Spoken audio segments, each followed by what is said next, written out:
Iran, Israel અને અમેરિકાના યુદ્ધને આજે 11મો દિવસ છે.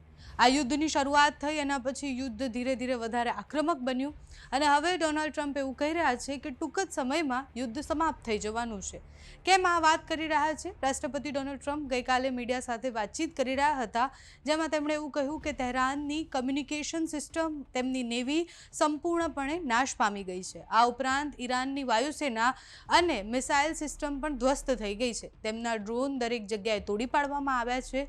ડ્રોન બનાવતી ફેક્ટરીઓ પણ અમે અસ્તિત્વમાં જ રાખી નથી. એટલે હવે એમને લડવું હોય તો પણ એ કઈ રીતના લડે, મોટો પ્રશ્ન છે. અને એટલે જ આ લડાઈ એ અંતિમ તબક્કામાં છે.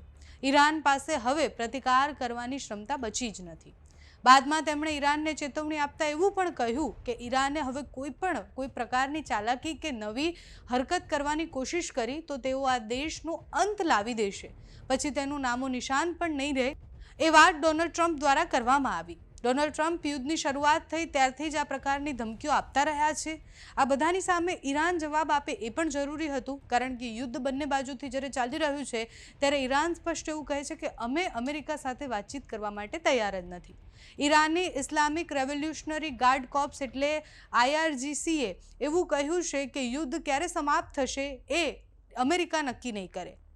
IRGCના પ્રવક્તા અલી મોહમ્મદ નૈનીએ ટ્રમ્પના દાવા પર જૂઠા ગણાવ્યા અને તેમણે કહ્યું કે ટ્રમ્પ પોતાની હાર છુપાવવા માટે ખોટી સૈન્ય સફળતા બતાવી રહ્યા છે. અમેરિકાને દારૂગોળાઓ હવે પૂરા થઈ ગયા છે. એમની પાસે હવે દારૂગોળા બચ્યા નથી, જેના કારણે તે યુદ્ધમાંથી બહાર નીકળવાનો રસ્તો શોધી રહ્યા છે. મિડલ ઇસ્ટની આ લડાઈ અને મિડલ ઇસ્ટમાં અત્યારે જે અસ્થિરતા છે, આપણને એવું લાગે કે આપણને એની શું અસર થશે, પણ આપણને એની અસર થવાની શરૂઆત થઈ ગઈ છે. વૈશ્વિક બજારમાં ઓઇલની કિંમતમાં પણ ભારે ઉતાર ચઢાવ આવી રહ્યા છે. આ બધાની વચ્ચે LPG કમર્શિયલ જે છે ગેસ એ પણ ઓછો થઈ રહ્યો છે, એટલે એના ભાવ પણ વધવાની સંભાવનાઓ છે. અમેરિકાના રાષ્ટ્રપતિ ડોનાલ્ડ ટ્રમ્પે રશિયાના રાષ્ટ્રપતિ વ્લાદિમીર પુતિન સાથે વાત પણ કરી છે ઓઇલના મુદ્દે અને આ યુદ્ધના મુદ્દે.